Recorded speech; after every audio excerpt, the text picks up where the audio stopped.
അപ്പം അമ്പലത്തിൽ ഉത്സവമാണ് 16-ാം തീയതി മോഡലും തുടങ്ങുകയാണ്. അപ്പം ഞാൻ വിചാരിച്ചു അമ്പലത്തിൽ ഉത്സവം നമുക്ക് സ്കിപ്പ് ചെയ്യാൻ പറ്റത്തില്ല, 16-ാം തീയതിയിലത്തെ മോഡലും നമുക്ക് സ്കിപ്പ് ചെയ്യാൻ പറ്റത്തില്ല. അപ്പം ഞാൻ ഓർത്തു ഈ 7 മണി തൊട്ടൊക്കെ എന്ന് പറയുമ്പോൾ ഇവിടെ തന്നെ കൊണ്ടുവന്ന് ഈ മൈക്ക് വെച്ചിരിക്കുകയാണ്. അപ്പം എനിക്ക് ഉത്സവത്തിന് പോകാതിരുന്ന് കഴിഞ്ഞാൽ ഇതിൻ്റെ ശബ്ദം കേട്ട് എനിക്ക് പഠിക്കാനും പറ്റത്തില്ല. അതിൻ്റെ ഒരു വിഷമം വന്ന് എനിക്ക് ഡിപ്രഷനായി പോകും. അതുകൊണ്ട് നേരെ അമ്പലത്തിലോട്ട് വന്നപ്പോഴാണ് കെട്ടുകാഴ്ച വന്നുകൊണ്ടിരിക്കുന്നത്. ഇന്ന് 5-ാം കരയുടെ ഉത്സവമാണ് കേട്ടോ.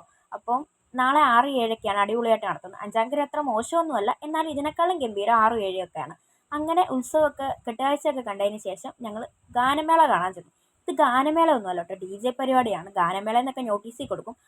അടിപൊളി പരിപാടിയായിരുന്നു, ഇല്ലത്തിൻ്റെ പരിപാടിയായിരുന്നു. നല്ല പാട്ടൊക്കെ ആയിരുന്നു.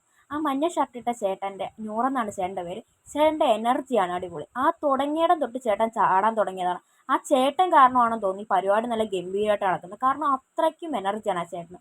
ഞങ്ങൾ തല കുലുക്കുമ്പോഴൊക്കെ ഞങ്ങൾ ആലോചിക്കും, ഈ ചേട്ടന് ഒരു കിതപ്പില്ലല്ലോ. കാരണം 4 മണിക്കൂർ കണ്ടിന്യൂസ്ലി ചേട്ടൻ പാട്ട് പാടിക്കൊണ്ടിരിക്കുകയാണ്. അത്രയ്ക്കും എനർജിയാണ്. സൂപ്പറായിരുന്നു പരിപാടി. അപ്പോൾ